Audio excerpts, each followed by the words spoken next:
अस्सलाम वालेकुम नाजरीन। सवाल है, जो लोग खड़े होकर पानी पीते हैं उनको कौन सी बीमारी लगती है? जवाब, कुछ लोगों का मानना है कि गुर्दे फेल हो जाते हैं, लेकिन ये बात साबित शुदा नहीं। सवाल, किस अमल को करने की वजह से कब्र में अंधेरा हो जाता है? जवाब, नमाज को छोड़ देने से। सवाल, कैसा लिबास पहनने वाली लड़कियां जल्दी बालिग हो जाती है? जवाब, तंग लिबास पहनने वाली। सवाल, दज्जाल कितने दिन हुकूमत करेगा? जवाब, 40 दिन, लेकिन पहला दिन 1 साल के बराबर होगा। सवाल, हजरत आदम अलैहिस्सलाम के आंसू से कौन सी चीज़ पैदा होती थी? जवाब, लौंग। सवाल, मक्का से बैतुल मुक़द्दस के सफ़र को क्या कहते हैं?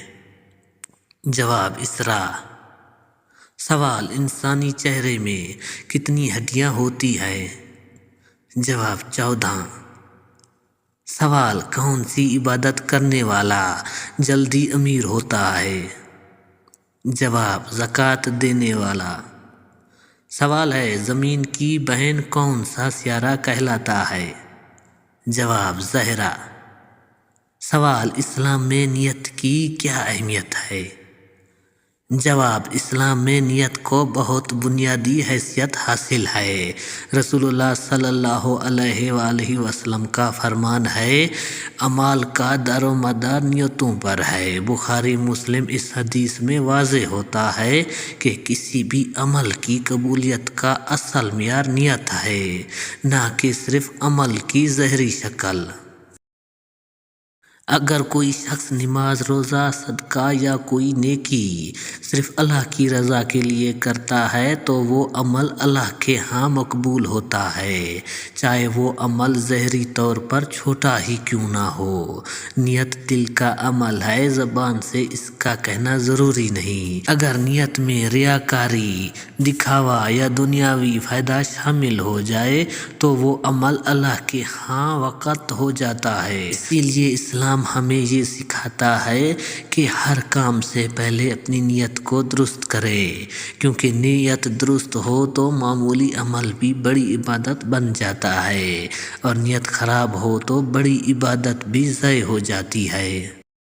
सवाल, सब्र की हकीकत क्या है और इस्लाम में इसका क्या मकाम है? जवाब, सब्र का मतलब सिर्फ खामोशी इख्तियार करना नहीं, बल्कि अल्लाह के हुक्म पर साबित कदम रहना है। इस्लाम में सब्र को बहुत बुलंद मकाम दिया गया है। कुरान मजीद में फरमाया गया है, बेशक अल्लाह सब्र करने वालों के साथ है। सब्र 3 इक़साम का होता है।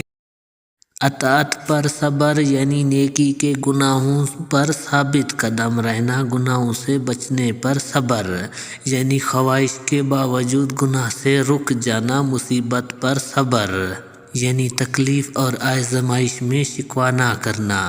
जो शख्स सब्र अख्तियार करता है, अल्लाह उसके दर्जात बुलंद फरमाता है और उसके गुनाह माफ़ करता है। सब्र इंसान को मजबूत बनाता है, दिल को सुकून देता है, आखिर में अजीम अजर का सबब बनता है। सवाल, घर में कौन से कीड़े ज़्यादा हों तो जादू की अलामत है? जवाब, चूंटियाँ। सवाल, अल्लाह किसको माफ़ करता है? जवाब, जिसे चाहे सो आए शिरक करे। सवाल, मुनाफिकों की पहचान क्या है? जवाब, ज़मीन में सुस्ती और दिखावा। सवाल, विरासत के अहकाम कहाँ बयान हुए हैं? जवाब, सूरा अन्नास में। सवाल, यतीमों के माल के बारे में क्या हुक्म है? जवाब, इंसाफ के साथ उनका माल लौटाया जाए। सवाल, चाँद किस आसमान में है? जवाब, पहले आसमान में। सवाल, कौन सी चीज़ एक मर्तबा दिल से पढ़ने पर जहन्नम से निजात का सबब बनती है? जवाब, कलमा तय्यबा। سوال: کس بیماری کو برا کہنا منع ہے؟ جواب: بخار حدیث میں آیا ہے۔ سوال: سب سے اچھا گھر کون سا ہے؟ جواب: جس میں یتیم کے ساتھ حسن سلوک ہو۔ سوال: رزق میں برکت کیسے حاصل ہوتی ہے؟ جواب: رزق میں برکت حاصل کرنے کے لیے اسلام ہمیں کئی اصول سکھاتا ہے۔ سب سے پہلے حلال رزق کا امتحان ضروری ہے، کیونکہ حرام کمائی بظاہر زیادہ ہو سکتی ہے مگر اس میں برکت نہیں ہوتی۔ دوسرا اہم ذریعہ تقویٰ ہے۔ قرآن میں اللہ تعالیٰ فرماتے ہیں، جو اللہ سے ڈرتا ہے اللہ اس کے لیے راستہ بند کر دیتا ہے اور اسے وہاں سے رزق دیتا ہے جہاں سے اسے گمان بھی نہیں ہوتا۔ تیسرا ذریعہ صدقہ اور شکر ہے۔ صدقہ دینے سے رزق کم نہیں ہوتا بلکہ بڑھتا ہے اور شکر کرنے سے اللہ مزید عطا فرماتا ہے۔ والدین کے ساتھ اچھا سلوک اور صلہ رحمی بھی رزق میں وسعت کا سبب بنتا ہے۔ سوال: گناہوں سے توبہ کا صحیح طریقہ کیا ہے؟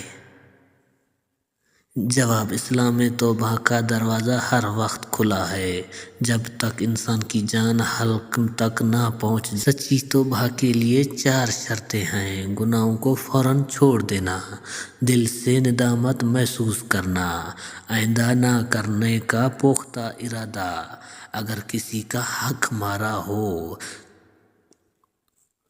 تو اسے واپس کرنا۔ اللہ تعالیٰ بہت زیادہ معاف کرنے والا ہے۔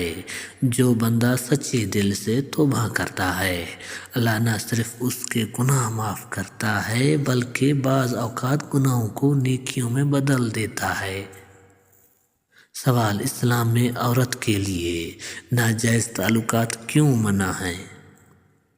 جواب: اسلام عورت کو انتہائی عزت اور تحفظ دیتا ہے، اسی لیے وہ ہر اس راستے کو بند کر دیتا ہے جو بے حیائی، دل کے بگاڑ اور کردار کی کمزوری کی طرف لے جائے۔